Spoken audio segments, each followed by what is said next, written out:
ओम जय जय जय नमोस्तु नमोस्तु नमोस्तु नमो रन्ताणं नमो सिद्धाणं नमो ऐरियाणं नमो वज्रायाणं नमो लोये सुवसानं नमः समय साराय स्वानुभूत्या चकास्ते चित्स्वभावाय भावाय सर्वभावान्तरचिते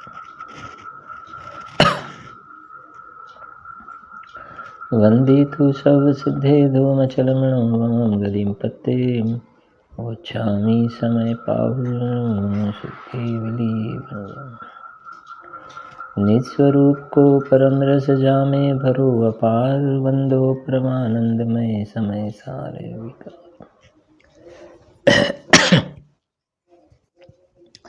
अध्यात्म रसिक कविवर पंडित श्री बनारसी दास द्वारा रचित समयसा नाटक ग्रंथ में कर्ता कर्म क्रिया द्वार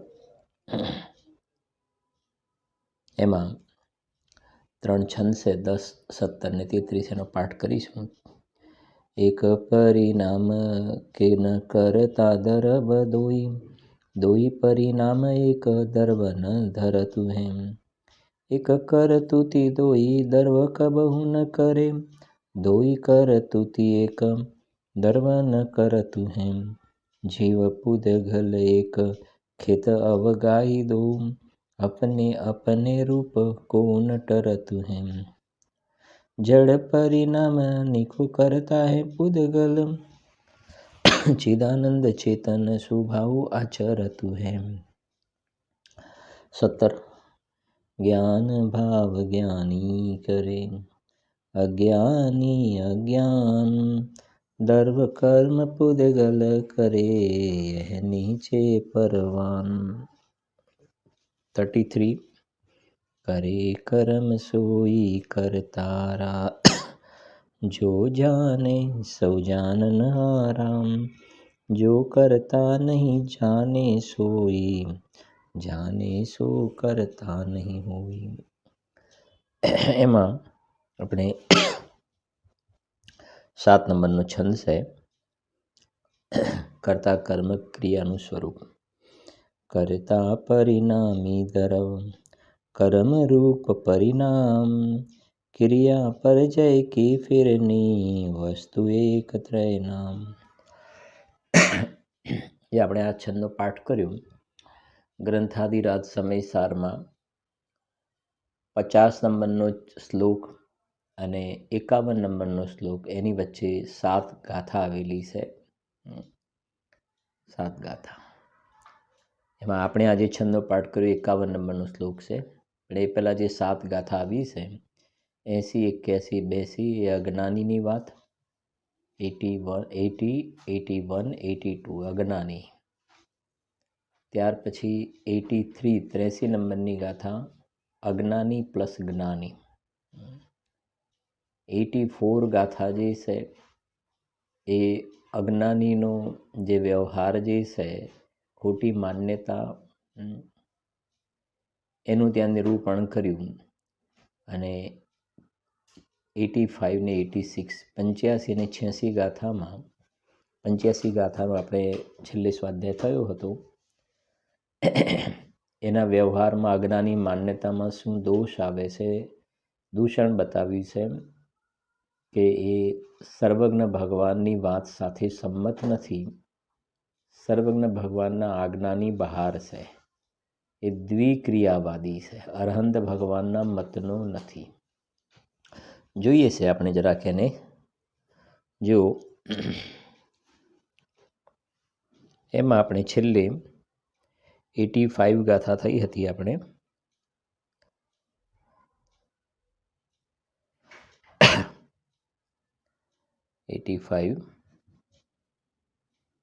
હવે 86 ગાથા છે।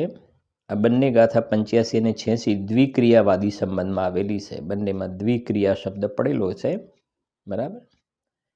85 ગાથા વાંચી તો લઈએ છીએ આપણે। જો પુદગલ કર્મ જીવ જો કરે, એને જ જો જીવ ભોગવે। जिनने असम्मत द्विक्रियाथी, अभिन्न ते आत्मा ठरे। હવે અહીંયા 86 ગાથા જે છે એની ઉત્થાનિકા જોઈએ આપણે. હવે ફરી પૂછે છે કે બે ક્રિયાનો અનુભવ કરનાર પુરુષ મિથ્યા દ્રષ્ટિ કઈ રીતે છે? કે જીવ પોતાના પરિણામને કરે અને શરીરની ક્રિયાને પણ કરે. બરાબર છે કે નહીં? એ મિથ્યા દ્રષ્ટિ કેવી રીતે એમ? એનું સમાધાન તો શું કહે છે? જુઓ, જીવ ભાવ પૂદગલ ભાવ બંને ભાવને જેથી કરે તેથી જ મિથ્યા દ્રષ્ટિ એવા દ્વિક્રિયાવાદી ઠરે. ગાથાર્થ છે એનું, જેથી આત્માના ભાવને અને પૂદગલના ભાવને બંનેને કુર્વંતી માને આત્મા કરે છે એમ તેઓ માને છે. તેથી એક દ્રવ્યને બે ક્રિયા હોવાનું માનનારા મિથ્યા દ્રષ્ટિ છે. શું કહે છે? જુઓ, એમાં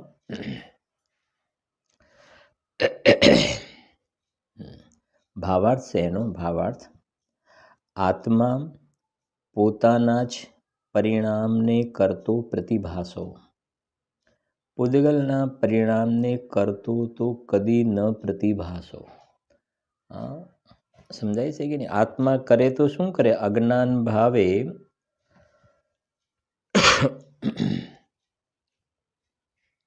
સમજો, અજ્ઞાન ભાવે જીવ રાગ કરે છે. રસોઈ બનાવવાનો, કુંભાર ઘડો બનાવવાનો, સોની દાગીના બનાવવાનો, દરજી કપડાં સીવવાનો, એ અહંકાર કરે છે. અજ્ઞાની જીવ એવો રાગ કરે છે. બાકી એ દરજી કપડાં સીવે એમ 3 કાળમાં બને નહીં. સોની દાગીના બનાવે એમ ક્યારેય સંભવ છે જ નહીં. અનાદિકાળથી કોઈ સોનીએ આજ સુધી દાગીના નથી બનાવ્યા, કોઈ દરજીએ કપડાં સીવ્યા નથી, કોઈ કુંભારે ઘડો બનાવ્યો નથી ને કોઈ બાઈએ રોટલી બનાવી નથી આજ સુધી. તો શું કર્યું છે કે અજ્ઞાન ભાવે આ બધી ક્રિયા, રસોઈ બનાવું, દાગીના બનાવું, કપડાં બનાવું, એ સંબંધીનો અહંકાર અજ્ઞાન ભાવે રાગ કરે તો કરો, પરંતુ પરને કરવાનો પ્રશ્ન તો છે જ નહીં. એ કહે, સાંભળો, આત્મા પોતાના જ પરિણામને કરતો પ્રતિભાસો, પૂદગલના પરિણામને કરતો તો કદી ન પ્રતિભાસો. સમ્યક દ્રષ્ટિ જ્ઞાની એમ કહે છે કે દરજી કપડાં સીવે છે એમ અમને નથી દેખાતું, બાઈ રોટલી બનાવે છે એમ અમને નથી દેખાતું, ધોબી કપડાં ધુએ છે એમ અમને નથી દેખાતું. અમને નથી દેખાતું, જ્ઞાની એમ કહે છે. અને બીજા નંબરમાં અહીંયા તો સર્વજ્ઞ ભગવાનને ઊભા કર્યા છે. સર્વજ્ઞ ભગવાન નમો રિહંતાણમ. એ અરહંત ભગવાન એમ કહે છે કે અમને નથી દેખાતું કે જીવ પૂદગલની ક્રિયાને કરતો હોય, અમને નથી દેખાતું. કોઈ આત્મા આજ સુધી એ બોલવાની ક્રિયા કરી જ નથી, આત્મા બોલ્યો જ નથી ક્યારે. કોઈ કહે ધીમેથી બોલો, જોરથી બોલો, નથી કહેતા ભાઈ आगे वाले बोलिए जय जिनेन्द्र जय, जोर से बोलिए, पीछे वाले बोलिए, પણ આત્મા બોલતો જ નથી. સમજાય છે કે નહીં? કંઈ બોલાઈ ગયું તો માફ કરજો. પહેલા નંબરમાં આત્મા બોલતો નથી, એ પણ નક્કી કરવું પડશે ને. સમજાય છે? થોડી બીજી રીતે સમજે વાત. એક વસ્તુ એવી છે, જેમ નથી કહેતા સ્કૂલમાં બધી રમત ગમતની ક્રિયાઓ કહેવાય ને, ઊંચી કૂદ, લાંબી કૂદ, પછી ખો રમવામાં આવે, લંગડી રમવામાં આવે, 100 મીટરની દોડ, 200 મીટરની દોડ. તો કહેશે એ જે શરીરની કૂદવાની ક્રિયાથી એ આત્મા એનો કરતા નથી. એ લંગડી લઈને દોડવાની જે ક્રિયા થાય, શરીરની ક્રિયાનો આત્મા કરતા નથી. એ ખો રમે ને દોડે તો એ જે શરીરની દોડવાની ક્રિયા થાય એનો આત્મા કરતા નથી. અને પેલા એકબીજાને અડે તો આઉટ થઈ જાય તો કહે છે કે આત્મા અલગ છે, તું આ શરીર પેલાના શરીરને નથી અડતું. અહીંયા એ કહે છે ને જે આવું માને છે અરહંત ભગવાનના મતનો નથી. અહીંયા તો એ કેવું છે. એ બધી રમતો કહે છે ને, તું રમ્યો જ નથી. આત્મા આવી બધી રમતો રમે જ નહીં, શક્ય જ નથી. શરીર તારાથી જુદું છે ને, ન્યાયથી વિચારવું કરવું પડશે. શરીર જુદું છે તો કેવી રીતે આત્મા રમે રમતો? તો એ કોણ રમ્યું? એ તો પૂદગલ કરે છે ને પૂદગલને ભોગવે છે. એ તો ચાલે છે ત્યારે આ વાત. પૂદગલ કરે છે ને પૂદગલ દોડ્યું પૂદગલ ને પૂદગલે ભોગવ્યું. આત્માએ શું કર્યું કે અજ્ઞાની આત્માએ રાગ કર્યો અને જ્ઞાની આત્માએ જ્ઞાન કર્યું. બસ પરભાવનો કરતા તો કદી નથી. એ કહે છે અહીંયા ગાડી ઊંચી કૂદમાં આમ આટલું શરીરને મેં કુદાડ્યું, આટલો હું ઊંચો કૂદ્યો. અંદર આત્માના પ્રદેશોની ચેષ્ટા અલગ છે, પણ આ એમ માને છે કે આ શરીર સાથે એકત્વ બુદ્ધિ કરીને એમ માને છે ને, તો કહે છે કે એવું છે જ નહીં. આ એ કહે છે જુઓ, આત્મા પોતાના જ પરિણામને કરતો પ્રતિભાસો, પૂદગલના પરિણામને કરતો તો કદી ન પ્રતિભાસો. આત્માની અને પૂદગલની બંનેની ક્રિયા એક આત્મા જ કરે છે એમ માનનારા મિથ્યા દ્રષ્ટિ છે. જડ ચેતનની એક ક્રિયા હોય તો સર્વ દ્રવ્યો પલટી જવાથી સર્વનો લોપ થઈ જાય, એ મોટો દોષ ઉપજે. શું કહે છે પંડિતજી સાહેબ, જયચંદજી સાહેબ? જડ ચેતનની એક ક્રિયા હોય ને તો સર્વ દ્રવ્યો પલટી જવાથી સર્વનો લોપ થઈ જાય. જીવ પૂદગલનું કરે તો જીવ મટીને પૂદગલ થઈ જાય, પૂદગલ જીવનું કરે તો પૂદગલ મટીને જીવ થઈ જાય. તો જગતમાં જે અનંત આનંદ દ્રવ્યો અલગ અલગ જે જોવામાં આવે છે એનો બધો લોપ થઈ જશે, લોપ થઈ જશે. એટલે આપણે હંમેશા કહે છે જ્ઞાન નેત્ર ખોલીને જોવું પડશે તો સમજાશે બધી વસ્તુ. સંયોગની દ્રષ્ટિથી જોઈશું તો ખ્યાલ નહીં આવે. આપણે ઉપલક દ્રષ્ટિએ, આગળ શબ્દ ને ઉપલક દ્રષ્ટિએ એવું લાગે છે, આગળ આવી ગયું લાઈન. ઉપલક દ્રષ્ટિથી જોતા એમ લાગે છે કે ભાઈ હા મેં આ કર્યા, મેં આ બહારના કામ કર્યા. પણ વાસ્તવમાં તાત્વિક દ્રષ્ટિકોણથી જોવામાં આવે તો એ વસ્તુ બિલકુલ 100% તારું માનવું ખોટું છે. નહીં તો જગતમાં અનંત આનંદ દ્રવ્યો છે, બધાનો લોપ સમજાય છે કે નહીં? લોપ થઈ જાય એટલે રહેશે જ નહીં. એટલે કે છે ને સર્વ દ્રવ્યો પલટી જવાથી સર્વનો લોપ થઈ જાય તો જગતમાં જીવય નહીં રહે, પૂદગલય નહીં રહે, બધાનો લોપ થઈ જશે. એમ કેવું છે? કેટલો મોટો ગુનો કર્યો તે. હું પરને કરું છું ને એવું જે માન્યું એ કેટલો મોટામાં મોટો અપરાધ થઈ ગયો, એ સમજાવવું છે. અને ગઈકાલના સ્વાધ્યાયમાં વાત પણ કરી હતી ને, આ તો હજુ બે દ્રવ્યો વચ્ચેના ભેદ જ્ઞાનની વાત છે. બે દ્રવ્ય વચ્ચે ભેદ જ્ઞાન. આ કોઈ સમ્યક દર્શનના વિષયની વાત નથી હજુ તો. આ તો અજ્ઞાન ભાવે રાગને કરે એ ત્યાં રાખ્યો, પણ પરને ના કરે. બે અલગ અલગ દ્રવ્ય છે ને, દરેક દ્રવ્યના ચતુષ્ટય અલગ અલગ છે, દ્રવ્ય ક્ષેત્ર કાલ ભાવ. અહીં તો બે દ્રવ્યની ભિન્નતા અત્યારે એની, એ બે દ્રવ્યો વચ્ચે ભેદ જ્ઞાન છે, બે દ્રવ્ય વચ્ચેનું. ખરેખર જોવામાં આવે તો અંદરમાં જઈને જોવામાં આવે તો આપણે થોડી વાત પણ કરી હતી. આ દ્વિક્રિયા શબ્દ આવ્યો છે ને, બે ગાથા, દ્વિક્રિયા. ખરેખર જોવામાં આવે છે દ્રષ્ટિનો વિષય જે ત્રિકાલી ધ્રુવ ભગવાન આત્મા, એને જે કહે ને નિષ્ક્રિય શુદ્ધ પારિણામિક ભાવ, નિષ્ક્રિય શુદ્ધ પારિણામિક ભાવ. એ કોઈ ક્રિયાને કરતો નથી ખરેખર જોવામાં આવે તો. જેને આપણે દ્રષ્ટિનો વિષય ભગવાન આત્મા કહીએ છીએ ને, કોઈ ક્રિયાને નથી કરતો. બહારની ક્રિયાની વાત તો છોડો, જે આ વિષય ચાલે છે એનો તો પ્રશ્ન જ નથી, પણ અંદરમાં જરા આવીએ ને, અંદરમાં તો રાગની ક્રિયાને પણ નથી કરતો. એ કહે છે ને રાગ કરે એવી આત્મામાં કોઈ શક્તિ નથી. રાગને પણ નથી કરતો, અને જે શુદ્ધ પર્યાય નિર્મળ પર્યાયનો પણ આ ભગવાન આત્મા અકર્તા છે, અકર્તા છે. એટલે કહ્યું હતું ને એ દ્રવ્યમાં, પ્રમાણના દ્રવ્યમાં થવાવાળી જે પર્યાયમાં થવાવાળી ક્રિયા,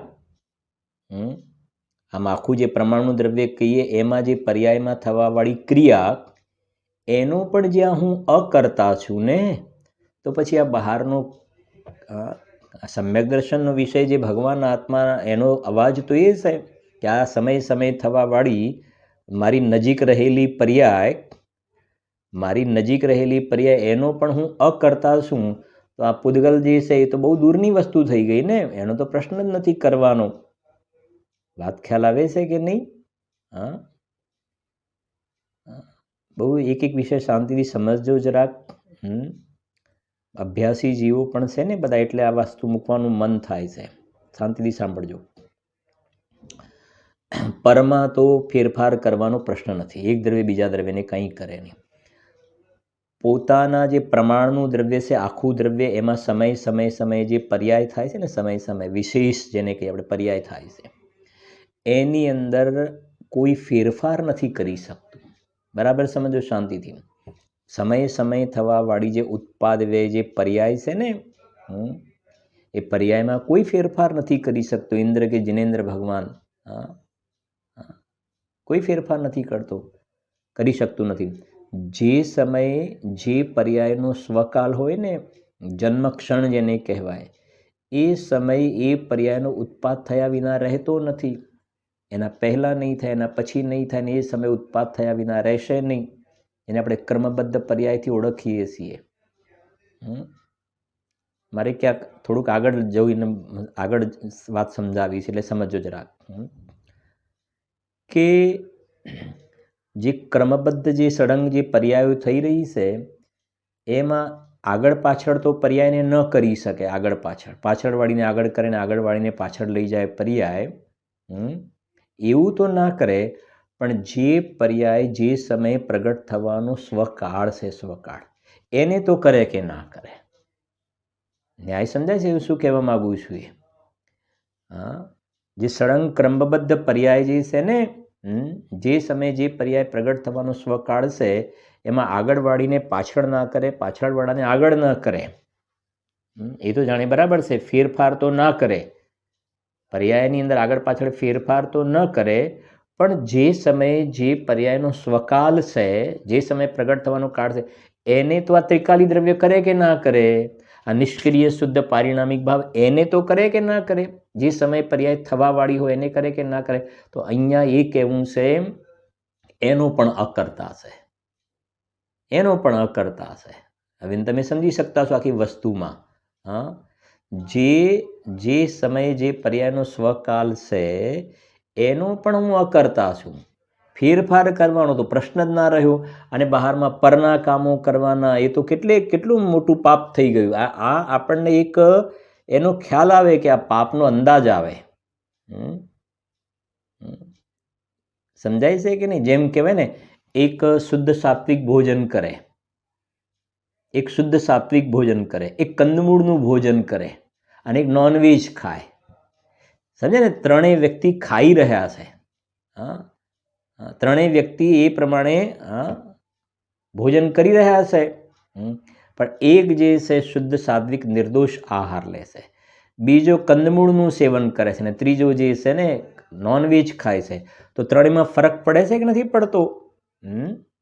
શુદ્ધ સાત્વિક જે આહાર લઈ રહ્યો છે ને, એને પણ આહાર લેવા, મુનિરાજની વાત નથી કરતા. મુનિરાજને તો અશુભોપયોગનું અસ્તિત્વ નથી. સામાન્ય જે ગ્રહસ્થ જે છે ને, અરે ઇવન ચોથા પાંચમા ગુણસ્થાનવાળા પણ જીવ છે. તો શુદ્ધ સાત્વિક નિર્દોષ આહાર લેવાનો જે ભાવ છે ને, પણ આહાર લેવાના પરિણામ જે છે, ભોજન કરવાના પરિણામ તો અશુભમાં જશે. સમજાય છે ને? અને જે કંદમૂળ વગેરે જે છે એના કરતાં મોટી ગર્ધતા થઈ ગઈ. અને જે પેલો નોનવેજ, એની અંદર તો ઘણી મોટો અપરાધ થઈ ગયો ને, મોટો અપરાધ થઈ ગયો. આ એક ચરણાનુયોગની પદ્ધતિથી આપણે દ્રવ્યાનુયોગ સમજી રહ્યા છીએ. ચરણાનુયોગનું તો દ્રષ્ટાંત આપ્યું આપણે. સમજવું છે દ્રવ્યાનુયોગ. જેમ ત્રણેયમાં કેવો ડિફરન્ટ ખ્યાલ આવે છે. અરે યાર, કેવી વાત કરો છો! આપણે જિંદગીમાં ભાઈ કંદમૂળને અડ્યા નથી. કંદમૂળને આપણે ક્યારેય અડ્યા નથી. નોનવેજનો તો પ્રશ્ન જ ક્યાં રહ્યો? કંદમૂળને નથી અડ્યા આપણે. હવે સમજાય છે ને? ચરણાનુયોગના દોષમાં આપણે કેટલા મતલબ કેટલું વ્યવસ્થિત એક શુદ્ધ જીવન ચરણાનુયોગની દ્રષ્ટિએ અને દ્રવ્યાનુયોગની દ્રષ્ટિએ જોવામાં આવે તો હવે વિચાર કરીએ ત્યારે આપણને ખ્યાલ આવે છે આપણે આ જીવ ક્યાં ઊભો છે મિથ્યા દ્રષ્ટિ. ગંભીરતા ખ્યાલ આવે છે ને? હા હા ચરણાનુયોગ વાળું કેવું તારે યાર, તમે કેવી વાત કરો છો? કંદમૂળ બટાટા અરે પ્રશ્ન જ નથી ને. હા એક રાઈ જેટલી કટકીમાં આમ આટલા બધા અસંખ્ય શરીર ઔદારિક ને એક શરીરમાં આટલા બધા જીવો, એ તરત જ કેવું એનો ભાવભાષણ થાય છે ને? તો નહીં ભાઈ. હા તો પછી આ સમય થવાવાળી પર્યાયમાં ફેરફાર કરવાની બુદ્ધિ અને પછી એના કરતાં બહારમાં અમે સરસ બોલીએ છીએ, અમે સરસ ગાઈએ છીએ, હા, અને અમારા હાથની રસોઈ સારી બને ને અમારા રાઇટિંગ સરસ છે. આ મોર્નિંગ વોક, ઇવનિંગ વોક ઘણી વખત કહ્યું છે ને, આમ સવારે દોડવા માટે નીકળે તો આમ ચાલે તો જાણે આમ જમીન પર જાણે ખાડા પાડવાના એવી તાકાત કરીને આમ કૂદાકૂદ કરે કે જાણે અમે આ બધા પરના કામો કરીએ છીએ. ઘરનું ગાડું અમે બરાબર ચલાવીએ છીએ, આટલા વર્ષથી ધંધો જે અમે ચલાવીએ છીએ ને, હા, એક વસ્તુનું ધ્યાન રાખીએ છીએ, ત્યારે આજે આ સ્ટેજે પહોંચ્યા છીએ અમે. હવે સમજી ગયા ને મારો કહેવાનો ભાવાર્થ? હા, પેલું જેમ ચરણાનુયોગમાં છેલ્લી સ્થિતિ બતાવી ને, એવી રીતે તું પરદ્રવ્યનો કરતા થઈ ગયો ને દ્રવ્યાનુયોગની અપેક્ષાએ. હવે આ જીવને એ પાપ જ નથી લાગતું, આ પાપ નથી લાગતું જીવને. મિથ્યાત્વનું મોટું પાપ નથી આ. અહીંયા એ કહી રહ્યા છે ને, સ્પષ્ટ ચોખ્ખું કહી રહ્યા છે કે તું અરહંત ભગવાનના મતનો નથી, સર્વજ્ઞ ભગવાનના મતનો નથી. જેમ કહ્યું ને, કંદમૂળ વગેરે ખાય, ચરણાનુયોગની ફરિયાદ કરે છે, કંદમૂળ વગેરે ખાય, બટાકા ડુંગળી લસણ ખાય ને, તો કહી શકું ભાઈ તું જૈન નથી, તું જૈનનો દીકરો લાગતો નથી. તું નોનવેજનો તો પ્રશ્ન જ નથી, પણ તું જૈનનો દીકરો હોય તો આવું બટાટા ડુંગળી લસણ ખાય. બસ અહીંયા પણ અધ્યાત્મમાં એ કેવું છે, અમે અમારી પર્યાયમાં ફેરફાર કરી નાખીએ અને અમે પરદ્રવ્યમાં આવું પાછું કરી નાખીએ, આમ કરી નાખીએ, તેમ કરી નાખીએ. હા, અમે આજે આ બધું આમ કેમ બધું મેન્ટેન અમે બધું કરી રાખ્યું છે બહારમાં. હવે સમજી જાઓ શું કહેવા માગે છે શ્રી ગુરુ.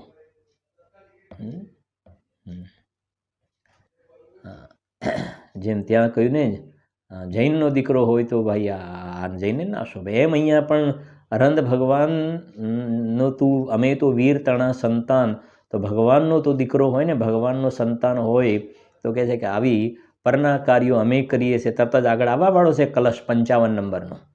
આવી જે જીવ અહંકાર કરે છે, બહુ કડક શબ્દનો પ્રયોગ પણ કર્યો છે. અને અહીંયા પણ લખી દીધું, અરહંત ભગવાનના મતનો નથી, માને જૈન નથી. વાત એ થઈ ગઈ ને. હા, ગુરુદેવ કેટલું જ ભાઈ આ શાસ્ત્રનું પાનું જે છે, આમ આત્મા પાનાને અડતો નથી, પાનું ફેરવતો નથી, એમ માને એ જૈન નથી. અહીંયા એ કહે છે જો છે તો વાતો આવી ભાઈ.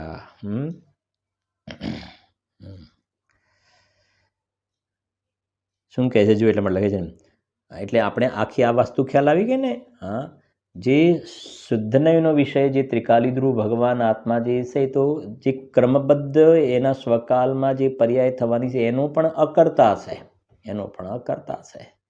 પછી પર્યાયમાં ફેર કરવાનો પ્રશ્ન નથી, અને પરનો તો પ્રશ્ન જ ક્યાં રહ્યો. હવે આ તો ક્યારે જીવને વાસ્તવિક ખ્યાલ આવે કે અંદરમાં પોતે આવો અકર્તા સ્વભાવી ભગવાન આત્માનો અનુભવ કરે, સ્વસંવેદનમાં આવો આત્મા પ્રત્યક્ષ કરે. હમણાં 2-3 દિવસ પહેલાના સવારના સ્વાધ્યાયમાં વાત કરી હતી ને, આ આત્મા અનુભવમાં આવી શકે એવો પદાર્થ છે, અનુભવ થઈ શકે છે. તિર્યંચ ગતિના જીવો કરે છે ને, વર્તમાનમાં ઉપદેશ વગર ત્રીજી નરકથી નીચેના નારકીઓ આવા આત્માનો અનુભવ કરે છે, અકર્તા સ્વભાવી આત્માનો. વર્તમાનમાં ઉપદેશ વગર કરી લેશે, અને તેને તો ગુરુદેવશ્રીનો આવો ધોધમાર ઉપદેશ મળ્યું છતાં પણ તું અકર્તા સ્વભાવી ભગવાન આત્માનો અનુભવ નથી કરતો ને, એટલે તારા જીવનમાં બધી ભ્રાંતિ ભ્રમણા જોવામાં આવે છે. તને આની અંદર આમ ક્વેશ્ચન માર્ક ઊભા થાય છે ને કે આવું હોય ખરું, આવું હોય ખરું. આમ જ છે, આમ જ છે. જો હવે એક જડ ચેતનની એક ક્રિયા હોય તો સર્વદ્રવ્યો પલટી જવાથી સર્વનો લોપ થઈ જાય, એ મોટો દોષ ઉપજે. હવે જે છે 6 શ્લોક આવી રહ્યા છે આપણા, 6 શ્લોક, બરાબર છે કે નહીં? એની અંદર પહેલા 4 શ્લોકનો તમને થોડોક ભાવ કહી દઉં જરા. 4 શ્લોકનો 2 મિનિટમાં તમને ઘણું ક્લિયર થઈ જશે, આનંદ પણ આપશે. અને આપણે પછી જે 4 શ્લોક જે છે ને એમાં ચોથા નંબરનો શ્લોક જે આપણે બધાને તૈયાર કરવા બધા કરી રહ્યા છે, બરાબર છે કે નહીં, એને પણ આની સાથેનો ભાવ આવી જશે બધો. જો એનો એક શોર્ટ ભાવ કહું તમને પહેલાં, કે સૌથી પહેલાં આપણે સામે આપણી પાસે ગ્રંથાધિરાજ સમયસાર છે ને, થોડી એની અંદર નજર નાખી લઈશું. પછી સમયસાર નાટક પણ ખોલીશું, એટલે વારી ઘડી ગ્રંથ પાછળ ફરી ખોલવા પણ ના પડે, બરાબર. જો કે જે 51, 52, 53 ને 54 4 શ્લોકનો ભાવ કહું જરા તમને. 51 નંબરનો શ્લોક જે છે ને એની અંદર કર્તા, કર્મ અને ક્રિયાનું સ્વરૂપ સમજાવ્યું. કર્તા, કર્મ અને ક્રિયા, બરાબર. તો પરિણામી જે દ્રવ્ય છે એને કર્તા કહેવાય. 3 શબ્દો તમારે યાદ રાખવાના: પરિણામી, પરિણામી, પરિણામ અને પરિણતિ. આને સમજી લો પહેલાં. પરિણામી, પરિણામ અને પરિણતિ. આ શું છે પરિણામી, પરિણામ ને પરિણતિ? તો દ્રષ્ટાંત સમજી લઈએ પહેલાં. માટીનો ઘડો બન્યો, બરાબર ને? સમજજો, માટીનો પિંડ હતો. માટીનો પેલો પિંડ હોય ને, પછી એને આમ કરીને એક પછી માટી થઈને ઘડો બની ગયો ત્યાં આગાડી. માટીના પિંડમાંથી ઘડો બન્યો, બરાબર. હવે આમાં 3 વસ્તુ આપણે ઉતારવાની છે: પરિણામી, પરિણામ અને પરિણતિ. તો પરિણામી એટલે કર્તા. પરિણામી દ્રવ્ય જે છે, પરિણામી દ્રવ્ય કે એ રૂપે કયું દ્રવ્ય પરિણમ્યું છે?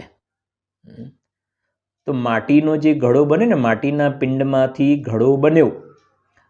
એક જ લીટી કહું છું, માટીના પિંડમાંથી ઘડો બન્યો, બરાબર. તો આમાં કર્તા કોણ પહેલાં સમજીએ. કર્તા કોણ? કે માટી. કર્મ એટલે શું બન્યું? ઘડો. શેનો ઘડો? માટીનો ઘડો, બરાબર છે કે નહીં? એટલે કર્તા, કર્મ. અને શેમાંથી બન્યો? શેનો અભાવ થઈને બન્યો? કે પિંડમાંથી ઘડો બન્યો. પિંડમાંથી ઘડો બન્યો. એટલે અવસ્થાથી અવસ્થાંતર એને એમ કહેવાય. અવસ્થાથી અવસ્થાંતર એટલે એક અવસ્થા પછી બીજી અવસ્થા, એને અવસ્થાથી અવસ્થાંતર કહેવાય. સમજાય છે ને આટલું? તો અવસ્થાથી અવસ્થાંતર એને ક્રિયા કહેવાય. 3 શબ્દ થઈ ગયા તમારી સામે: કર્તા, કર્મ અને ક્રિયા, બરાબર. તો આપણે દ્રષ્ટાંત આ લીધું આપણે, બરાબર છે કે નહીં? માટીના પિંડમાંથી ઘડો બન્યો. તો કર્તા શું થઈ ગયું? માટી. કર્મ શું થયું? ઘડો. અને ક્રિયા, પિંડમાંથી ઘડો બન્યો, ક્રિયા થઈ ગઈ. કર્તા, કર્મ, ક્રિયા, બરાબર. હવે આ કર્તા, કર્મ, ક્રિયા એનું સ્વરૂપ સમજાવ્યું કે કર્તા, કર્મ, ક્રિયામાં પરિણામી, પરિણામ ને પરિણતિ. તો પરિણામી શું? માટી પરિણામી કર્તા. માટી પરિણામી કર્તા. પછી પરિણામ, ઘડો બન્યો એ કર્મ, એ પરિણામ. કર્તા, કર્મ, કર્મ એટલે પરિણામ. પરિણામને કર્મ કહે છે, પરિણામીને કર્તા કહે છે, પરિણામીને કર્તા કહે છે, પરિણામને કર્મ કહે છે, અને પરિણતિને ક્રિયા કહે છે. થઈ ગયું ને ક્લિયર? પરિણામી, પરિણામીને કર્તા કહે છે, પરિણામને કર્મ કહે છે, અને પરિણતિને ક્રિયા કહે છે, બરાબર. પરિણામી, પરિણામ, પરિણતિ, કર્તા, કર્મ, ક્રિયા. હવે સાંભળજો, આ ત્રણેયમાં ભેદ પાડ્યો, કર્તા કર્મ ક્રિયા ત્રણેય ભેદ પાડ્યા, પરિણામી પરિણામ પરિણતિ, એ ત્રણ ભેદ પાડ્યું. અભેદથી જોવામાં આવે, સાંભળજો, અભેદથી જોવામાં આવે તો ત્રણ ક્યાં અલગ અલગ છે? અભેદથી જોવામાં આવે તો ત્રણ અલગ અલગ છે જ નહીં, માટી જ છે. ત્રણેયમાં જુઓ તો શું છે? માટીમાંથી ઘડો બન્યો. તો માટી જ કરતા, અને ઘડો એ પણ શું છે? ખરેખર તો માટી જ છે. તો માટી જ કર્મ. અને શેમાંથી બન્યો? પિંડ. તો પિંડ પણ શેનું? તો માટી. માટે અભેદથી જોવામાં આવે તો માટી જ કરતા, માટી જ કર્મ અને માટી જ ક્રિયા. એ અભેદથી કથન. પરિણામ, સમજી ગયા ને? અભેદથી પરિણામી, પરિણામ અને પરિણતિ અભેદથી એક જ છે. ભેદ પાડીને કથન કરવામાં આવે તો ત્રણ અલગ થઈ ગયા. બરાબર? હવે જુઓ, તમે સમયસર માટે નજર નાખો. પહેલા 51 નંબરનો શ્લોક જરા જોજો. યહ પરિણમતિ સકર્તા યહ પરિણામો ભવેતુ તત્કર્મ યા પરિણતિ ક્રિયા સાત્રયમપી ભિન્નમ ન વસ્તુ તયા. તો 51 નંબરના શ્લોકમાં ખાલી આટલું સ્વરૂપ સમજાવ્યું છે કે પરિણામી, પરિણામ અને પરિણતિનું સ્વરૂપ સમજાવ્યું છે. પરિણામી, પરિણામ અને પરિણતિનું સ્વરૂપ સમજાવ્યું છે. જો નીચે, જે પરિણમે છે તે કરતા. શું કહ્યું? જે ય પરિણમતી સ કરતા, જે પરિણમે છે તે કરતા છે, એટલે પરિણામી જે છે કરતા છે. પછી જે પરિણામ છે તે કર્મ છે, અને જે પરિણતિ છે તે ક્રિયા છે. થઈ ગઈ ત્રણ વસ્તુ. એ ત્રણેય વસ્તુપણે ભિન્ન નથી. ત્રણેય વસ્તુપણે તો અભેદ છે. પરિણામી, પરિણામ અને પરિણતિ વસ્તુપણે તો અભેદ છે. બરાબર? જો નીચે ભાવાર્થ. દ્રવ્ય દ્રષ્ટિએ પરિણામ અને પરિણામીનો અભેદ છે, અને પર્યાય દ્રષ્ટિએ ભેદ છે. હવે અહીંયા જે દ્રવ્ય દ્રષ્ટિ શબ્દ આવ્યો છે ને, દ્રવ્ય દ્રષ્ટિ એટલે આ ત્રિકાલી ધ્રુવ ભગવાન આત્માની દ્રવ્ય દ્રષ્ટિ નહીં હો. આ દ્રવ્ય દ્રષ્ટિએ પરિણામ અને પરિણામીનો અભેદ. તો અહીંયા તો પરિણામને અભેદમાં લઈ લીધું. પરિણામ પરિણામીને અભેદ બતાવ્યા. એટલે અહીંયા દ્રવ્ય દ્રષ્ટિ જે મિનિંગ છે ત્રિકાલી ધ્રુવ, એ દ્રવ્ય દ્રષ્ટિ નહીં, પણ આખું જે પ્રમાણનું દ્રવ્ય છે ને, બીજા દ્રવ્યથી આ જુદું, બીજા દ્રવ્યથી જુદું. અને અંદરમાં કોઈ તમે ભેદ ન જોવો. સમજાય છે કે નહીં? પ્રદેશની અપેક્ષાએ અભેદ છે એ કેવું છે. પ્રદેશની અપેક્ષાએ અભેદ છે. પરિણામી, પરિણામ અને પરિણતિ અભેદ છે. કોઈ જુદા, જેમ એક દ્રવ્યથી બીજા દ્રવ્યના પ્રદેશ જુદા છે, એવી રીતે પરિણામી, પરિણામ ને પરિણતિના પ્રદેશ જુદા નથી. એટલે અહીંયા દ્રવ્ય દ્રષ્ટિનો ખાસ અર્થ આ સમજવાનો. અહીંયા શુદ્ધનયનો વિષયભૂત ત્રિકાલી ધ્રુવ ભગવાન આત્મા નહીં સમજવાનો. અહીંયા બે દ્રવ્ય વચ્ચેની ભિન્નતાની વાત ચાલે છે ને. સાંભળજો. દ્રવ્ય દ્રષ્ટિએ પરિણામ અને પરિણામીનો અભેદ છે, અને પર્યાય દ્રષ્ટિએ ભેદ છે. એટલે ચોખવટ કરીજો. ભેદ દ્રષ્ટિથી તો કર્તા, કર્મ અને ક્રિયા ત્રણ કહેવામાં આવે છે, પણ અહીં અભેદ દ્રષ્ટિથી પરમાર્થ કયો છે કે કર્તા, કર્મ અને ક્રિયા ત્રણેય એક દ્રવ્યની અભિન્ન અવસ્થાઓ છે. પ્રદેશ ભેદ રૂપ જુદી વસ્તુઓ નથી. થઈ ગયું ને? પ્રદેશ ભેદ, બે દ્રવ્યના જેમ પ્રદેશ જુદા હોય, અહીંયા એ વાત નથી. જ્યારે પેલો દ્રષ્ટિનો વિષય ત્રિકાલી ધ્રુવ ભગવાન આત્મા છે ને, એમાં તો ત્રિકાલી ધ્રુવના પ્રદેશ ભિન્ન અને નિર્મળ પર્યાયના પ્રદેશ ભિન્ન, આશ્રવના પ્રદેશ ભિન્ન. એ અલગ શૈલી છે આખી. સંવર્ધિકારની ગાથા છે ને, ઉપયોગમાં ઉપયોગ. આશ્રવના અને આત્માના પ્રદેશો ભિન્ન છે. પર્યાયના પ્રદેશ ભિન્ન, ત્રિકાલી દ્રવ્યના પ્રદેશ જુદા. એ શુદ્ધનયના વિષયની વાત છે. આ જે છે બે દ્રવ્યો અલગ અલગ છે, બેના પ્રદેશ શરીર અને આત્મા. જેમ શરીર અને આત્મા. બરાબર? હવે સાંભળજો, જેટલું ઘડાનું સમજે ને તે શરીર અને આત્મા. હવે આત્માનું સમજીએ એટલે ખ્યાલ આવી જશે વધારે. પરિણામી, પરિણામ અને પરિણતિ. બરાબર. તો આ આત્મામાં જાણવાની ક્રિયા થઈ રહી છે. જાણવાની ક્રિયા થઈ રહી છે ને, તો પહેલાં સમજો કે ભાઈ સિમંદર ભગવાનને જ્ઞાનનું જ્ઞેય બનતું હતું, સિમંદર ભગવાન જ્ઞાનનું જ્ઞેય. અને પછી પાર્શ્વનાથ ભગવાન જ્ઞાનનું જ્ઞેય બન્યા, બાજુમાં પાર્શ્વનાથ ભગવાન છે. તો આ બાજુથી આ બાજુ ઉપયોગ ગયો ને, તે જાણવાની ક્રિયા થઈ ને. બરાબર સમજો, જાણવાની ક્રિયા, ભાવ સમજો. હવે હવે કર્તા, કર્મ અને ક્રિયા.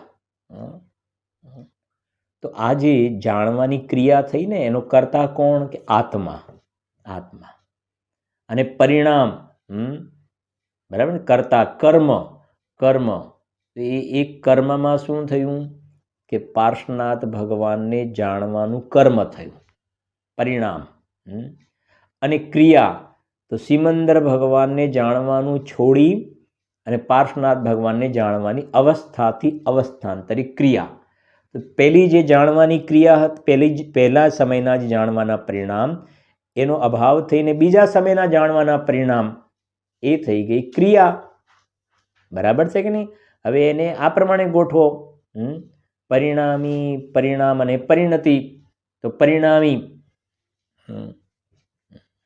તો આંખ કે આત્મા. કરતા કોણ છે? જાણવાના.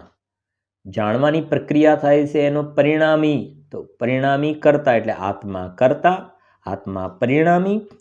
જાણવું, જાણવું જે થયું એના પરિણામ, અને જાણવું જે થયું એના પરિણામ, અને પહેલા જે જાણવાના પરિણામ હતા એને છોડી અને પછી એના પછીના સમયે બીજા જાણવાના પરિણામ થયા, એ થઈ ગઈ ક્રિયા, એ થઈ ગઈ પરિણતિ. એટલે અભેદથી જોવામાં આવે. હવે સમજો, પરિણામી, પરિણામ અને પરિણતિ, કર્તા, કર્મ અને ક્રિયા. અભેદથી જોવામાં આવે તો એ તો આત્મા જ છે. ત્યાં આત્મા જ છે. એમાં ક્યાં શરીર કે આંખ કાન ક્યાં છે? એમાં ક્યાંય પ્રવેશ જ નથી. પ્રદેશની અપેક્ષા અભેદ તો આત્મા જ છે. આત્મા જ પરિણામી, આત્મા જ પરિણામ. જાણવા રૂપે કોણ પરિણમ્યું? કે આત્મા. માટે આત્મા પરિણમી, પરિણામી. અને શું થયું? કે જાણવાનું પરિણામ થયું. એ કોનું? કે આત્મા. જાણવાના પરિણામ પણ આત્મા. અને એક ક્રિયા બદલાઈને, એક પરિણામ બદલાઈને બીજા પરિણામ થાય, કે કોના? તો કહે છે કે આત્માના. એટલે ક્રિયામાં પણ શું છે? કે આત્મા. એ અભેદ દ્રષ્ટિથી વાત છે. બરાબર છે ને? આટલું પહેલું. હવે સમજો જરાક તમે. આ એક પહેલું સ્ટેપ થયું કે આની અંદર આટલી વસ્તુ સમજાવી પહેલા. બરાબર. હવે સમયસાર નાટકમાં તમે આવજો જરાક. સમયસાર નાટકમાં 7 નંબરનો શ્લોક આપણે જે રોજ બોલીએ છીએ ને, સાંભળજો એટલે ક્લિયર થઈ જશે તમને. કર્તા, કર્મની ક્રિયાનું સ્વરૂપ શું કહેજો? કર્તા પરિણામી દરવમ કર્મ રૂપ પરિણામ ક્રિયા પરજય કી ફિરની વસ્તુ એક ત્રય નામ. શું કહે છે જુઓ? એ તમે જોશો ને, કર્તા કર્મની ક્રિયા શબ્દ પડેલા છે. પેલું શું કહ્યું છે? કર્તા પરિણામી દરવ. કર્તા કોને કહેવાય? કે જે પરિણામી દ્રવ્ય છે ને, પરિણામી દ્રવ્ય એને કર્તા કહેવાય. પરિણામી દ્રવ્ય જે છે એને કર્તા. કર્તા પરિણામી દરવ. એ માટી, એ પરિણામી છે, એ કર્તા છે. પછી કર્મ રૂપ પરિણામ. કર્મ રૂપ પરિણામ. પરિણામ કોને કહેવાય? કે જે કર્મ જે છે એને પરિણામ કહેવાય. પેલું શું કહ્યું? કર્તા કોને કહેવાય? પરિણામી દ્રવ. કર્મ કોને કહેવાય? કે જે પરિણામ થાય, એ ઘડો બન્યો, એ કર્મ, એ પરિણામ. કર્મ કહો કે પરિણામ કહો, કર્તા કહો કે પરિણામી કહો. કર્મ કહો કે પરિણામ કહો. સમજાય છે કે નહીં? હા, તો પેલું બે ક્લિયર થયું. માટી કરતા અથવા તો